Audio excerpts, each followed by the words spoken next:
Welcome back to Coffee and Conversation. So for all you Audie fans, Audie is outside playing. Well, let me start off with this morning. I had to go out very early to the store, so I let Audie out, but it was a nice day, so he didn't want to come back in. So I had to go, and I knew this meant he was going to be stuck outside for like 2 hours. That's how long it was going to take me to get to the store and get back. And I should probably tell you that's because I take a bus. So it's not like, get in the car, drive 10 minutes up the road and come back.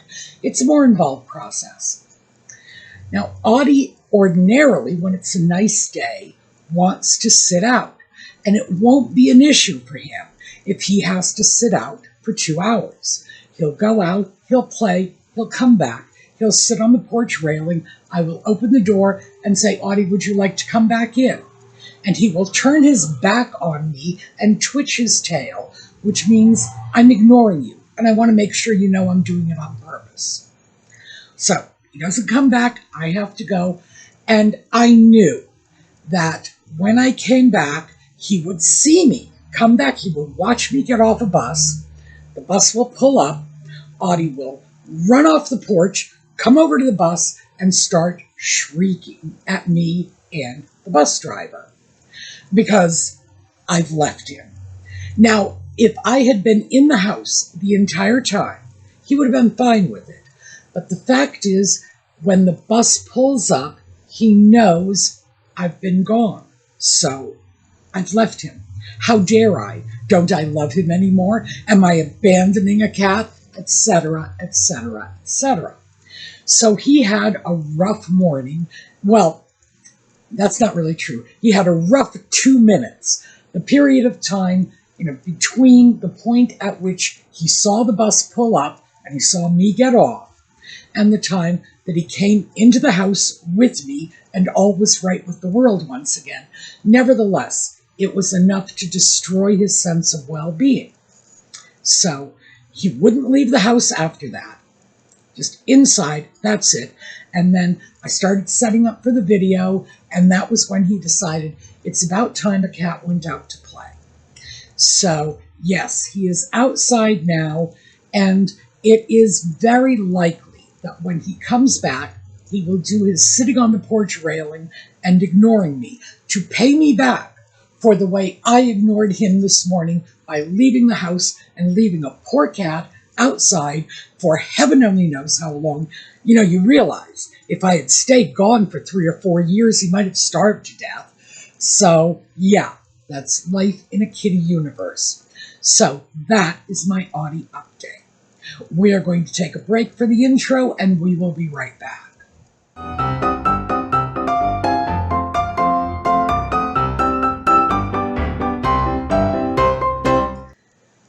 So a couple of weeks ago, I was talking about how it's a good idea to go through our closets, grab out some of the items that we don't frequently wear, do a little experimenting, find new ways to wear them, decide if we can get more use out of it.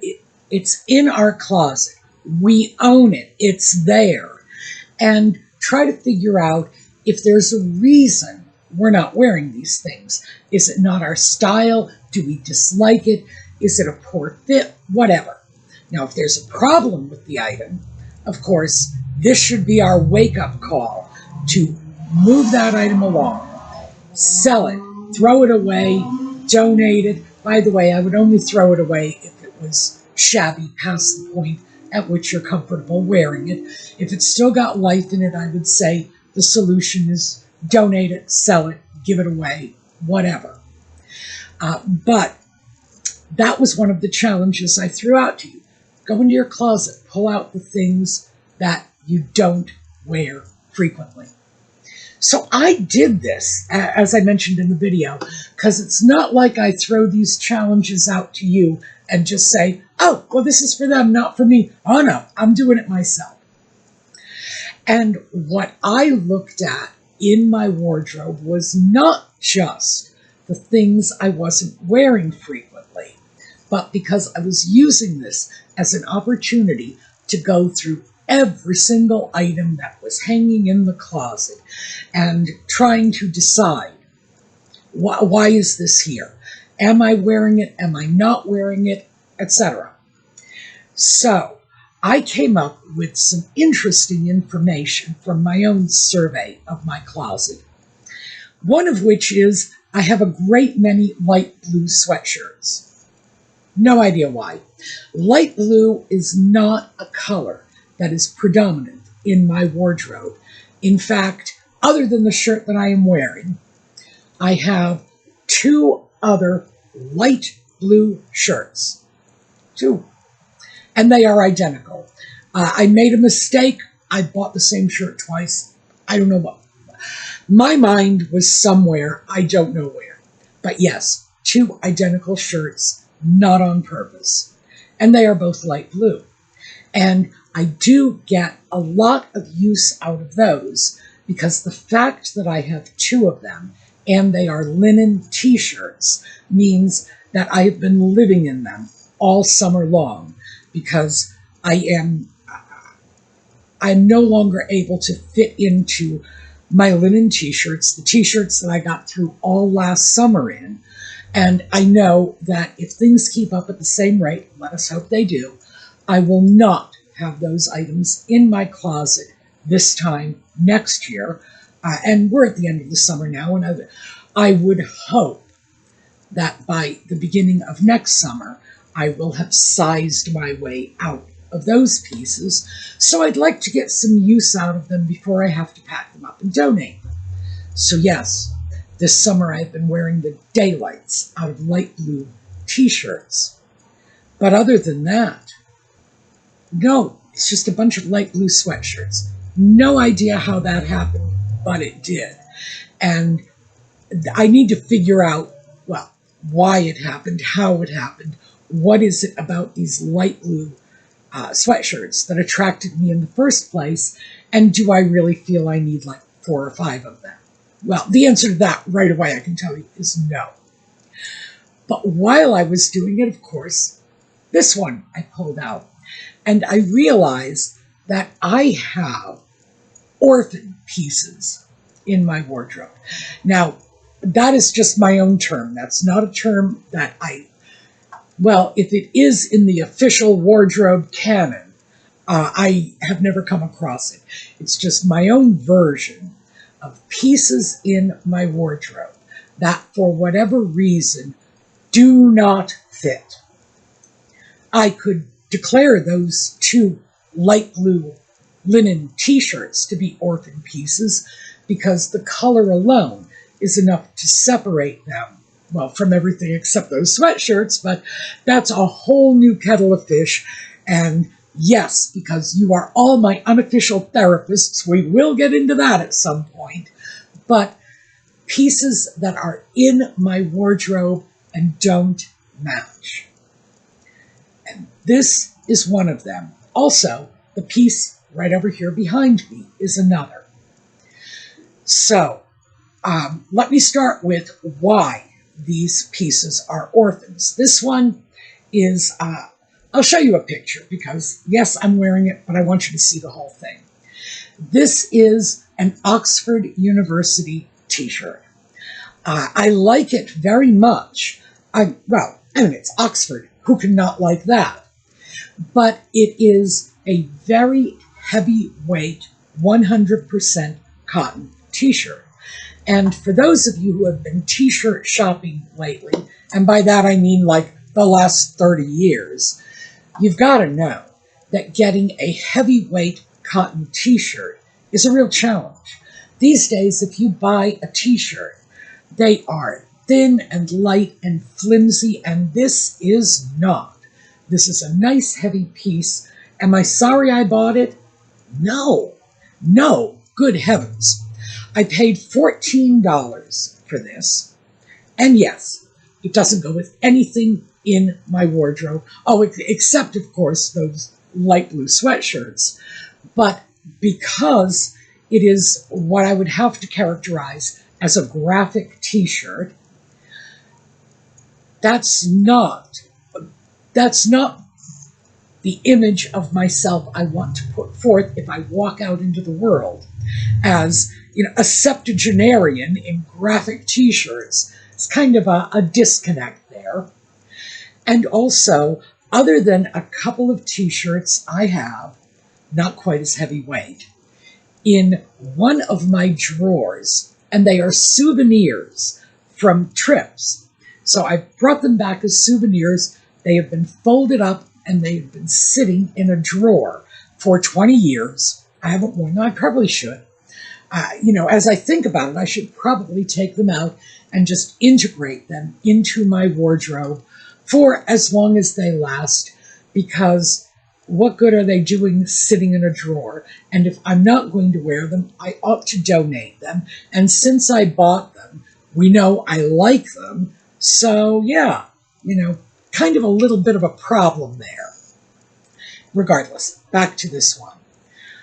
I do like this piece, and I do wear it because since it's something that I won't wear, out into the universe, but I will wear around the house, in the yard, if I'm not expecting to be seen by anybody, because as I say, septuagenarian graphic t-shirt, kind of a problem, but I like it.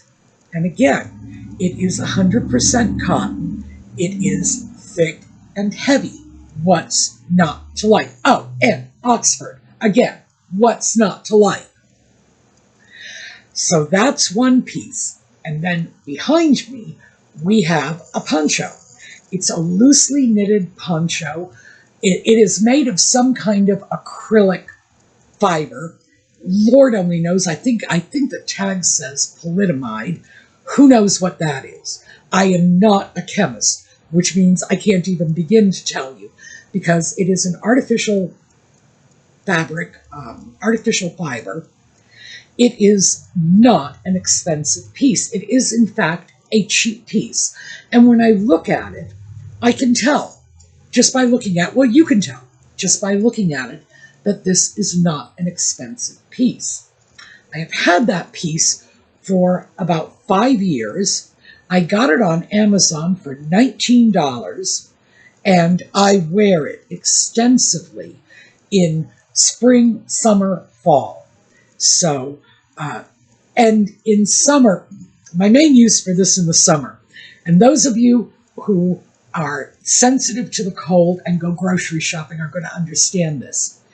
It will be 80 degrees outside, but you walk into that grocery store, especially if you go anywhere near the freezer aisle, and suddenly the temperature drops by like 30 degrees.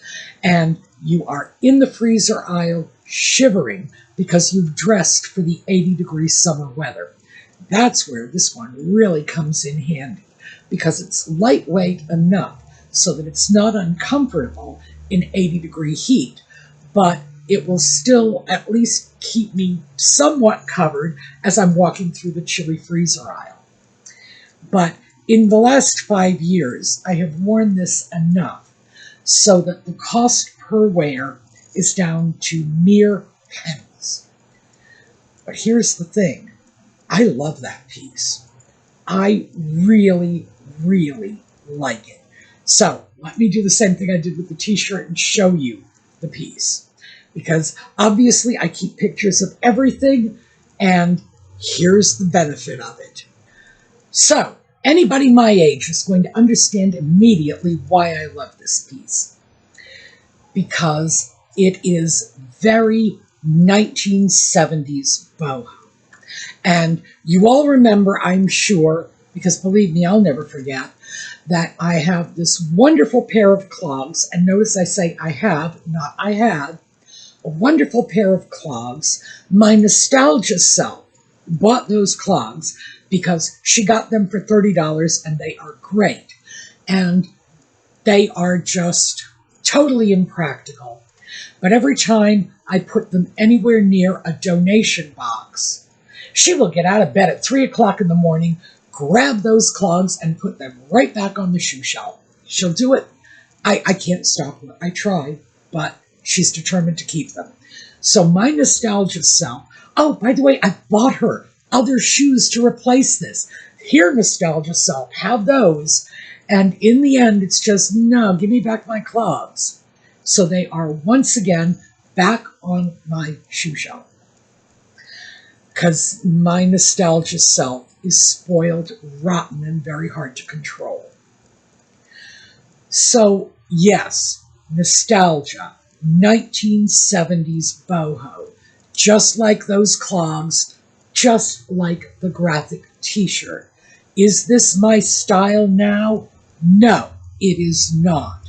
Is there room in my style for this stuff? No. These are going to be outliers no matter what I do. Now, I suppose I can justify keeping a t-shirt to wear around the house, to wear in the yard, whatever. It's just a t-shirt. Oh, by the way, I told you that was $19. This was $14. So, and the clogs, as I mentioned, were $30. None of these are expensive items. So it's not even as if I can look at this and say, well, the reason I'm hanging on to them is because they were such a monumental investment. No, they were not. These are not expensive items. And that one has paid for itself and then some. The shirt, not quite there yet. The clogs, not even close. But, eventually, nostalgia self is going to dress up in some 1970s outfit, probably with that shawl. And yeah, I might start getting some use out of it. But I love these pieces. So that's why they're not going anywhere. And now I'm looking at this and I'm thinking, no, I'm not the only one. I can't be. Please tell me I'm not. I can't be the only one who has items in my closet, in my dresser drawers, that just do not fit with my style, that I love and won't get rid of because come hell or high water, I'm going to wear them anyway. Might as well embrace them. By the way, that shawl, I recently got a replacement for it because the thing I dislike about it is that it is a cheap piece. I mean, I'm sorry, but it is. And it, generally speaking, has the look of a kind of low-end piece. I can love the daylights out of it, but I'm not kidding myself. That does not look like it came from Bonwit Teller. So I went out and I got a piece relatively similar to it. And the piece I got was alpaca, baby alpaca, not just regular alpaca. It was baby alpaca. So it was a more expensive piece, a more high quality piece. It's like, oh, look, I have this better version. And by the way, I do wear that rather a lot too. But it has not prompted me to get rid of this because now I simply have two pieces that are outliers in my wardrobe that I happen to love and I'm going to continue wearing. So I thought that deserved a little bit of attention. And as I say, part of the reason for this, and this is true of all of these things that I bring to you, whenever I find something that I'm doing, my underlying thought on this is I can't be the only one doing this.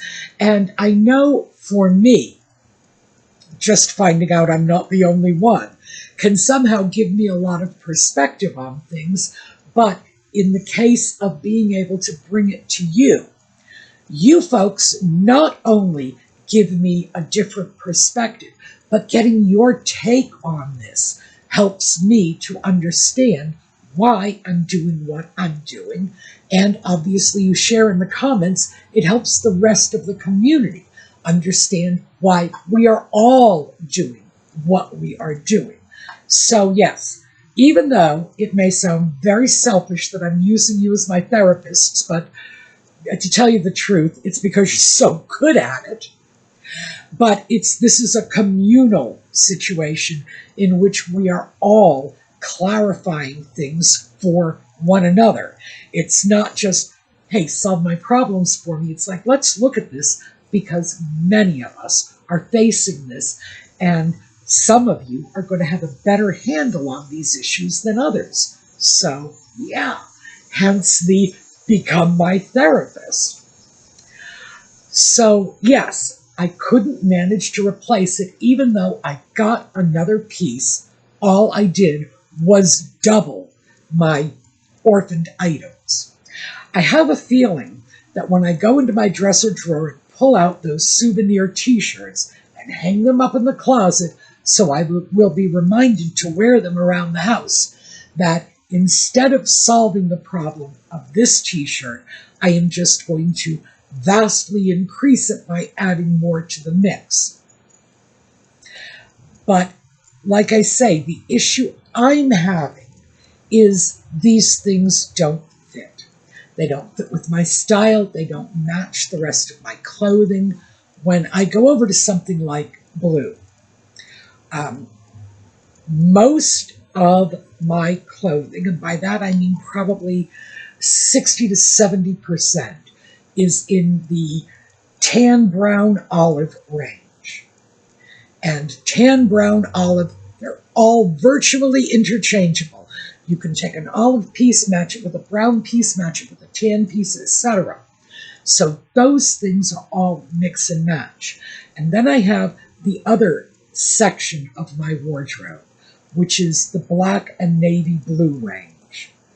And I keep that in part because I feel like I must. Because frankly, if you want clothing, and if you want stylish clothing, if you want to be able to say, oh, I shall go out and get a pair of shoes, you had better be open to black or navy, or you are going to go barefoot. And that's how black and navy ended up in my wardrobe in the first place, and that is probably the reason they're going to have to stay there. But things like this shirt, oh, and that batch of light blue sweatshirts in my closet, the only thing they are going to go with is black or navy. They are not going to go with anything else. So I do have this sort of orphan pile of stuff. And I think what I'm trying to deal with now is why it is so gosh darn hard for me to just look at this and say, well, if something needs to leave my wardrobe, a 5-year-old shawl I paid $19 for ought to be the first to go, wouldn't you think? It's not an expensive piece. It is old, although, to be fair, it does look inexpensive to me. It doesn't look worn or ratty, because it's not the kind of piece that gets heavy wear. But a t-shirt, I figure this piece, even though it is heavy cotton, a few more washings and it may start to look, a little shabby or ratty. I mean, I hope not, but it might. I think the souvenir t-shirts probably will, because let's face it, souvenir t-shirts do not hold up over time. But why is it that I will look at these things and I am just so attached to them? Now, in this case, I think it is because this is the period of my life, the 1970s. In that period, I didn't have what anybody would recognize as a personal style. In that period, we were moving from chartreuse miniskirts and really wide bell-bottom pants into the 1980s, which is when my style really began to evolve. But this is the period of time from when I was about 15 until I was 25. So, yeah, it's a period of time in which I had no style, and I was influenced by my friends at school, by trends, by magazine articles, by what the clothing I saw on television or in the movies. It wasn't necessarily me, but it was there and I liked it. And the stuff that I liked was mostly very boho. So I still look at boho style with a certain fondness. There is part of me that genuinely likes that style, but it's not me. I can say safely that I like 1920s style clothing.